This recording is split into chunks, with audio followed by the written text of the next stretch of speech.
খোৱাটো ইছলাম ধৰ্মৰ মতে এটা জঘন্য অপৰাধ। সুদেই নহয়, মদ খোৱা, ড্ৰাগছ খোৱা, বাং খোৱা, নিচাজাতীয় দ্ৰব্য সেৱন কৰা ইত্যাদি ইছলামত সম্পূৰ্ণৰূপে হাৰাম। কিন্তু তথাপি দেখা গৈছে যে ইছলাম ধৰ্মৰ মানুহে ইয়াতে বেছিকৈ আসক্ত হৈ পৰা দেখা গৈছে। আমাৰ আলেম ওলামাসকলে ইছলামৰ বাণী কৈ মানুহবিলাকক এইবিলাক বেয়া কামৰ পৰা আঁতৰাই আনিবলৈ বহুত চেষ্টা কৰি আছে।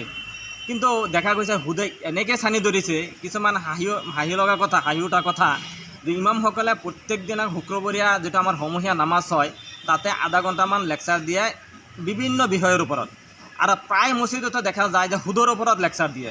কিন্তু সুদৰ ব্যৱসায়টো গাঁৱত এনেকৈ প্ৰচলিত হৈ আছে, যদি সেইজন মছজিদৰ কোনোবা ভাল প্ৰভাৱশালী মানুহ সুদখোৰ থাকে, প্ৰভাৱশালী থাকে, আৰু যদি সুদৰ বয়ান যদি সেই ইমামজনে কৰে, তাক ইমামৰ পৰা বৰখাস্ত কৰি দিয়ে। তথাপি তাৰ ব্যৱসায় ঠিক কায়েম থাকিব বিচাৰে।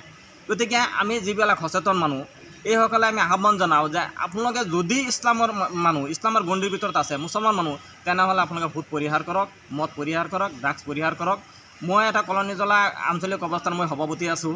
আমাৰ এক্সিকিউটিভ কমিটিয়ে সিদ্ধান্ত লৈছে, এইটো মাত্ৰ মানুহক সংশোধনৰ কাৰণে, যে যদি কোনোবাই সুদ খায়, যদি কোনোবাই ড্ৰাগছ বিক্ৰী কৰে, যদি কোনোবাই মদ খায়, তেনেহ'লে সেই ব্যক্তি যদি তবা নকৰাৰ আগতে মৃত্যু হয়, তেতিয়াহ'লে তাক সেইটো কবৰস্থ কৰিবলৈ দিয়া নহ'ব।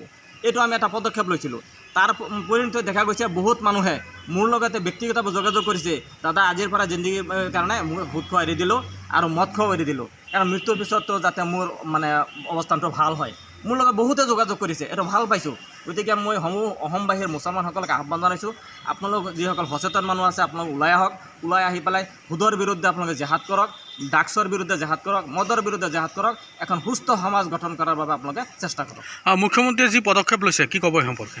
এইটোৱে পৰিতাপৰ বিষয়, যিটো নেকি ইছলামে নিষেধ কৰিছে।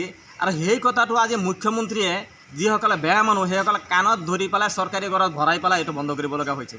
এইটো আজি এই পৰিস্থিতিটো কিয় হ'ল, এই অৰাজক পৰিস্থিতি কিয় সৃষ্টি কৰা হ'ল? এই সৃষ্টি কৰাৰ কাৰণে আজি এই পৰিস্থিতিটো অসমৰ মুখ্যমন্ত্ৰী এজন আমাৰ অসমৰ মুৰব্বীৰ দায়িত্ব আছে ঘৰখন সুস্থ সবল কৰি ৰখাত। গতিকে যাতে এই ঘৰখন সুস্থ সবল কৰি ৰাখে, অসমৰ মুখ্যমন্ত্ৰীয়ে যিটো পদক্ষেপ লৈছে, এই পদক্ষেপক আমি আদৰণি জনাইছোঁ। আৰু মুখ্যমন্ত্ৰীয়ে যাতে এনেকুৱা আৰু যুগান্তকাৰী পদক্ষেপ লয়, তাৰ কাৰণে মুখ্যমন্ত্ৰীক ধন্যবাদ জ্ঞাপন কৰিছোঁ, অভিনন্দন জ্ঞাপন কৰিছোঁ। ৰহমতুল্লাহি বাৰাকাতুহু। সৰ্বপ্ৰথম মই আমাৰ অসমৰ মুখ্যমন্ত্ৰী ডক্টৰ হিমন্ত বিশ্ব শৰ্মাক অন্তৰৰ পৰা ধন্যবাদ জনাইছোঁ। তেখেতে যি পদক্ষেপ লৈছে, আমি পূৰ্বৰ পৰাই আৰু আমাৰ পূৰ্বপুৰুষ তেখেতসকলেও গোটেই আলিম সমাজে আগৰ পৰা ইয়াক গৰিহণা দি আহিছে। ইয়াৰ বিৰুদ্ধে কঠোৰ ভাষাৰে বক্তব্যও ৰাখিছে, আমিও ৰাখোঁ। আল্লাহ ৰাব্বুল আলামিন কোৰাণ পাকত কৈছে, ৱা আহাল্লাল্লাহুল বাইআ ৱা হাৰ্ৰামাৰ ৰিবা, ব্যৱসায়ক আল্লাই বৈধ কৰিছে আৰু সুদক আল্লাই অবৈধ কৰিছে, হাৰাম কৰিছে। সুদ ইছলামত এটা জঘন্য অপৰাধ, কেতিয়াও ইছলামত এইটো বৈধ নহয়।